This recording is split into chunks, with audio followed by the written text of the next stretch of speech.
Hello friends, most welcome.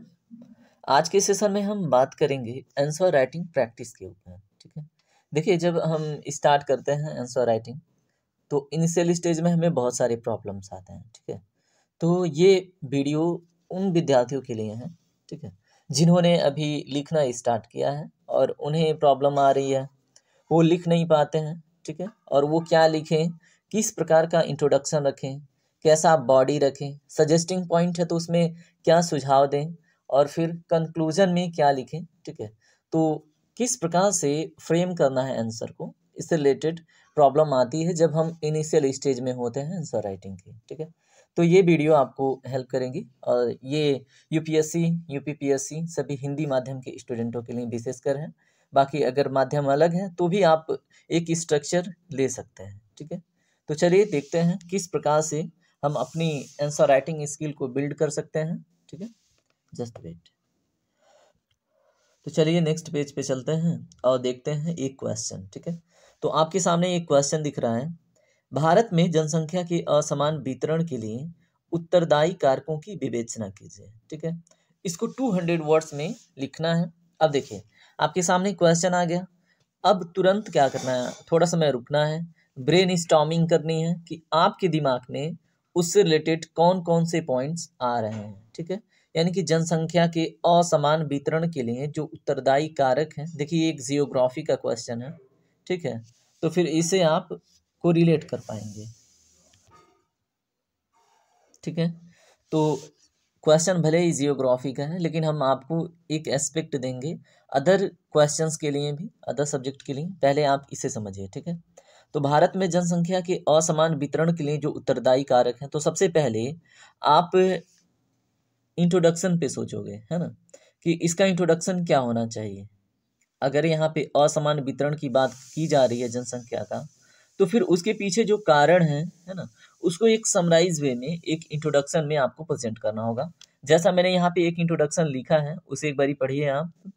क्या लिखा है यहाँ पे, भारत में जनसंख्या का वितरण असमान है। ठीक है, जैसा कि क्वेश्चन में दिया गया है, इसका कारण देश के प्राकृतिक स्वरूप में भिन्नता, ठीक है, तथा वर्षा का वितरण है। तो देखिए जो मेन पॉइंट्स हैं उसको सबसे पहले लिखिए। उसके बाद अन्य कारकों में देखिए क्या क्या है, स्थल रूप है, मिट्टी है, उर्वरता है, जलवायु, सिंचाई और यातायात की सुविधा इत्यादि ऐसे कारक हैं जो जनसंख्या का वितरण को प्रभावित करते हैं। ठीक है, तो इसमें आपको एक इंट्रोडक्शन मिल गया कि कारक क्या क्या हैं। अब यहाँ पे बात की जा रही है कारकों के, मतलब जो जो कारक हैं उनकी विवेचना करनी है आपको। ठीक है, अब यहाँ पे आ जाती है कि वो कारक किस प्रकार से प्रभावित करते हैं। ठीक है, और वो किस लोकेशन में है ना, किस स्थान पे किस प्रकार का कारक वहाँ के जनसंख्या का वितरण को प्रभावित कर रहा है। ठीक है, ये सिर्फ एक क्वेश्चन है, क्वेश्चन के थ्रू हम समझने की कोशिश कर रहे हैं। ठीक है, तो हमने इंट्रोडक्शन तो लिख दिया, अब हमें आवश्यकता पड़ती है इन कारकों का, ठीक है, प्रभाव किस स्थान पे किस प्रकार से पड़ता है। ठीक है, तो यहाँ पे देखिए आपको एग्जाम्पल में क्या लिया गया है, दिल्ली को लिया गया है, यहाँ पे एग्जाम्पल में महाराष्ट्र को लिया गया है, प्रयागराज को लिया गया है और अरुणाचल प्रदेश को लिया गया है। ठीक है, तो इन लोकेशन को क्यों लिया गया है, क्योंकि यहाँ की जो भौगोलिक स्थिति है, उसके बाद वहाँ पे जो यातायात विकसित हुआ है, वहाँ पे जो नदियाँ हैं, ठीक है, अब ये किस प्रकार से प्रभावित करती हैं वहाँ के जनसंख्या के वितरण को, उसे आप देखिए पॉइंटिंग में ऐसे आपको स्केच के थ्रू। अगर आप ज्योग्राफी का क्वेश्चन लिख रहे हैं तो उसमें मैप ना बहुत इंपॉर्टेंट हो जाता है। ठीक है, तो जैसा मैंने लोकेट किया है भारत का एक नक्शा बना के रफ टफ, ठीक है, तो उसमें आपको ऐसे ही रफ टफ एक इमेज बना के उस लोकेशन को देखिए। यहाँ पे मैंने क्या किया है, जिन जिन लोकेशन में अधिकतम जनसंख्या है, ठीक है, यहाँ पे देखिए उसको मैंने क्या किया है, ऐसे लाइनिंग के थ्रू रिप्रेजेंट किया है। ऐसे आप बॉक्स बना के स्वयं लिखने की कोशिश कीजिएगा, और जहाँ पे बहुत कम संख्या है वहाँ पे मैंने ऐसे क्रॉस वाले सिंबल रखे हैं। ठीक है, तो अगर हम देखें अरुणाचल प्रदेश के लोकेशन को, तो वहाँ पे देख पाएंगे कि जनसंख्या कम है, जिसकी वजह से वहाँ पे मैंने क्रॉस सिंबल लगाए हैं। ठीक है, तो समझते हैं। तो अगर ज्योग्राफी के क्वेश्चन है तो मिडल में आप इंट्रोडक्शन के जस्ट बाद कोशिश कीजिएगा कि स्केचिंग करें। ठीक है, वहाँ पे मैप डालें, जिससे क्या होता है एग्जामिनर को डायरेक्ट वो इम्पैक्ट करता है कि हाँ लड़के को पता है, तभी तो वो उसने स्केच किया है, तभी तो बनाने की कोशिश करी है। ठीक है, अब देखिए दिल्ली में क्या सुविधा है। दिल्ली में आखिर वहाँ पे जनसंख्या घनत्व तो बहुत अधिक है। ठीक है, तो ऐसा क्या कारण है? तो वहाँ पे देखिए क्या क्या कारक हैं, उनकी विवेचना करनी थी, उसका इंपॉर्टेंस बताना था। तो यहाँ पे देखिए अगर बात दिल्ली की होती है तो वहाँ पे क्या है, यातायात की सुविधा बहुत अच्छी है, कनेक्टिविटी बहुत अच्छी है। ठीक है, भौगोलिक कारकों में वहाँ पे पास से यमुना नदी गुजरती है, जो प्राचीन में भी वहाँ पे जो एक फर्टाइल लैंड दे के रखी थी। ठीक है, जिसकी वजह से वहाँ पे बसना बड़ा आसान रहा। देखिए जहाँ पे नदियाँ बहती हैं ना, उसके किनारे ही प्राचीन में भी सभ्यता विकसित हुए। अगर आप इंडस वैली सिविलाइजेशन की बात करें, ठीक है, प्रयागराज की बात करें कि यहाँ पे जो मतलब विकास हुआ है, जनसंख्या वृद्धि का कारण किस प्रकार से गंगा नदी प्रभावित करती है। ठीक है, अगर इसी नदी पे आगे बढ़ के हम बात करें, वाराणसी में जनसंख्या का वितरण वहाँ पे बहुत अधिक होता है। ठीक है, वहाँ पे जनसंख्या घनत्व तो अधिक होती है। तो नदियाँ बहुत प्रभावित करते हैं इन चीज़ों को। क्यों? क्योंकि नदियों में क्या आता है, नदियों के फ्लड में आता है एलुवियल सॉइल। ठीक है, यानी कि क्या, एक उपजाऊ मिट्टी बह के आता है, तो इसके आसपास के क्षेत्रों में ना कृषि के लिए बड़ा वो हेल्पफुल होता है। ठीक है, नदियों के आसपास के क्षेत्रों में। तो इससे आप एक लिंकअप बना सकते हैं, जहाँ पे अच्छी कृषि होगी, जहाँ पे सिंचाई की सुविधा होगी। और ये भी याद रखिएगा, जहाँ पे नदियों की उपस्थिति होती है, इंडस्ट्रियल एरिया भी वहीं पे विकसित होता है ना। तो इस प्रकार से नदियाँ, ठीक है, यानी कि भौगोलिक कारक में यहाँ पे क्या है, एक नदी गुजरती है दिल्ली से, वो भी इसके लिए एक रिस्पॉन्सिबल कारण बनती है। ठीक है, तो ये चीज़ आपने इसमें मेंशन कर दिया। ठीक है, दिल्ली के रिस्पेक्ट में। अब बात आती है महाराष्ट्र की। ठीक है, तो महाराष्ट्र में भी जनसंख्या घनत्व तो अधिक है ना। तो उसके पीछे के कारण वहाँ के क्या है, वहाँ का जलवायु। ठीक है, समुद्र के किनारे होने की वजह से जो उसकी स्थिति है, लोकेशन है। ठीक है, तो वहाँ पे जो क्लाइमेट है ना, वो बड़ा मतलब सुहावना होता है। मतलब बहुत ज़्यादा ना तो गर्मी, ना तो बहुत ज़्यादा ठंडी, इस प्रकार का प्रभाव होता है, जिसे हम क्या बोलते हैं, समुद्र के किनारे या फिर होने की वजह से वहाँ पे जलवायु में बहुत मतलब डिफरेंस नहीं आता, जिसे हम कॉन्टिनेंटल इफेक्ट बोलते हैं। ठीक है, यानी कि क्या, एक समुद्र का प्रभाव पड़ने की वजह से वहाँ पे एक सुखद जलवायु का होना, जिसकी वजह से, ठीक है, एक कारण ये है। और एक कारण क्या है, वहाँ पे ना कनेक्टिविटी बहुत अच्छी है। जैसे ट्रांसपोर्टेशन के लिए सी रूट जो होते हैं ना, तो वहाँ पे पोर्ट्स बहुत सारे हैं। ठीक है, तो वहाँ उनको भी आप लिंकअप कर सकते हैं। ठीक है, जिसकी वजह से वहाँ पे इंडस्ट्रियल सेक्टर, महाराष्ट्र में कुछ विशेष नदियाँ जैसे गोदावरी, कृष्णा, है ना, तो ये सब बहती हैं। और ये कहीं न कहीं कोऑपरेट करती हैं क्या, एक इंडस्ट्रियल डेवलपमेंट में, है ना। और ज़ाहिर-सी बात है, जो मैंने आपको बताई कि अगर किसी लोकेशन में नदी बह रही है, तो वहाँ के आस-पास इंडस्ट्रियल सेक्टर, एग्रीकल्चर दोनों विकसित होता है ना। तो ये भी इम्पोर्टेंट है। और महाराष्ट्र में अधिक जनसंख्या के पीछे का कारण उसकी लोकेलिटी विशेषकर है। ठीक है, जिसकी वजह से ट्रांसपोर्टेशन, इंटरनेशनल ट्रांसपोर्टेशन अच्छे से बिल्ड होता है। और वहाँ पे मतलब एक इंडस्ट्रियल टाइप का है ना लोकेशन है। और ठीक है, ये कारण है। तो ये सारी चीज़ें आप यहाँ पे मेंशन कर सकते हैं। अब बात आती है प्रयागराज की। तो प्रयागराज में गंगा है ना, यहाँ पे क्या है, संगम है। ठीक है, तो प्रयागराज को भी मैंने यहाँ पे कोट किया है, तो संगम की वजह से। और प्लस एक ये होली प्लेस हो गया, है ना। तो आप इसको एक क्या बोल सकते हैं, सांस्कृतिक स्थान होने की वजह से भी लोग बसने की कोशिश करते हैं।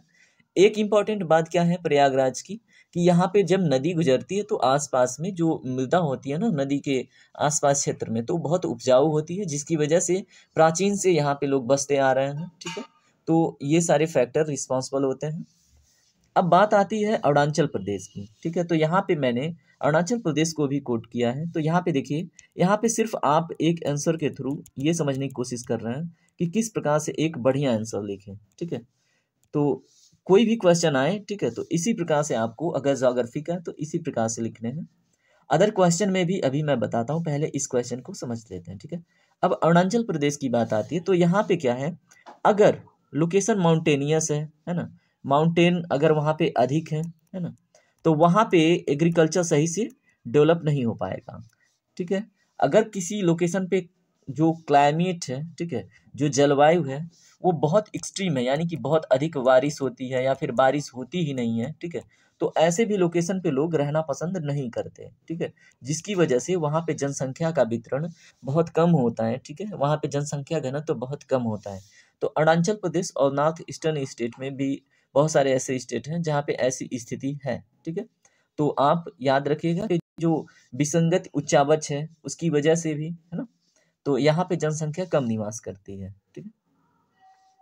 तो ये चीज़ें आपको अगर पता होती हैं तो आप ये एक मैप के थ्रू इनको दिखा सकते हैं, और यहाँ पे फिगर लिखना मत भूलें कि आप किस लिए ये फिगर दिए हैं, ठीक है।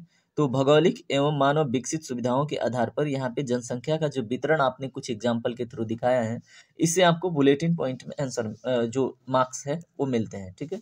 अब यहाँ पे एक इम्पॉर्टेंट बात, अगर क्वेश्चन ये है तो यहाँ पे आपको जनसंख्या घनत्व भी पता होना चाहिए कुछ विशेष लोकेशन का, ठीक है, जिन्हें भी आप मार्क कर सकते थे।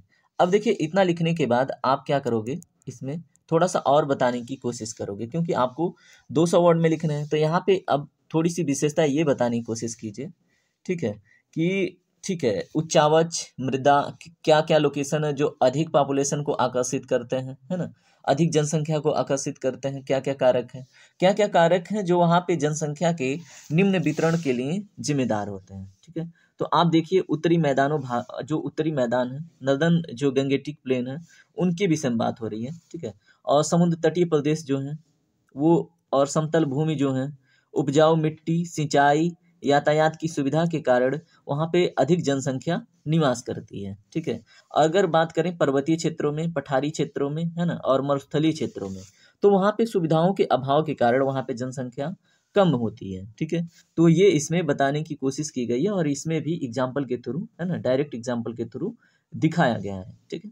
तो इसी प्रकार से आपको भी प्रेजेंट करना है, जिससे आप एक अच्छा मार्क्स गेन करेंगे। देखिए बिना प्रैक्टिस के ये चीज़ें पॉसिबल नहीं है, तो स्ट्रक्चर ऐसे ही रखना है।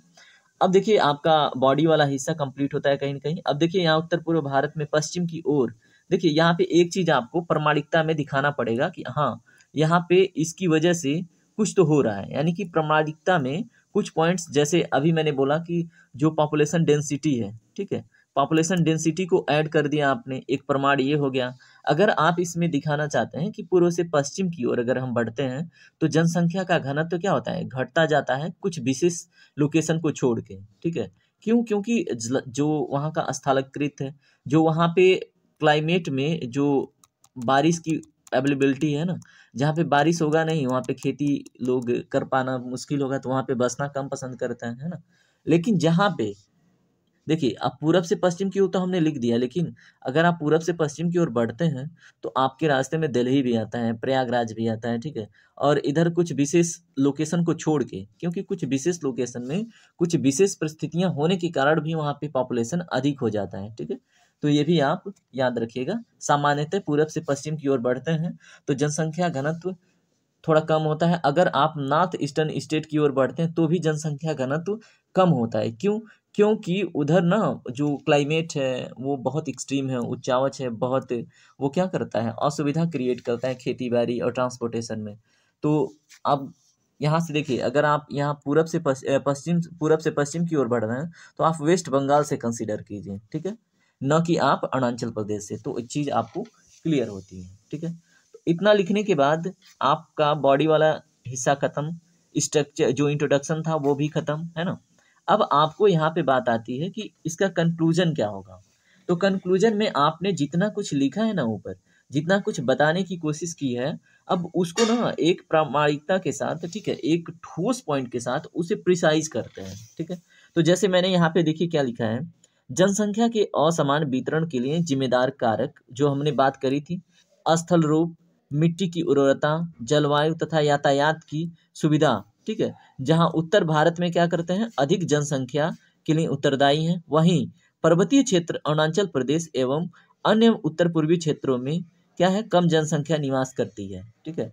तो अब इससे आपको क्या मिलता है, एक कंक्लूजन कि हाँ ये किस प्रकार से प्रभावित करता है, क्या प्रमाण है, ठीक है। तो इस प्रकार से एक आंसर आपका कंप्लीट होता है, ठीक है। अब एग्जामिनर के ऊपर डिपेंड करता है कि आपने किस प्रकार से आंसर लिखा है। देखिए ये कंप्लीट स्ट्रक्चर है इस आंसर का, ठीक है। तो एग्जामिनर के ऊपर डिपेंड करता है वो कितना मार्क्स देता है आपके इस स्किल पे, है ना।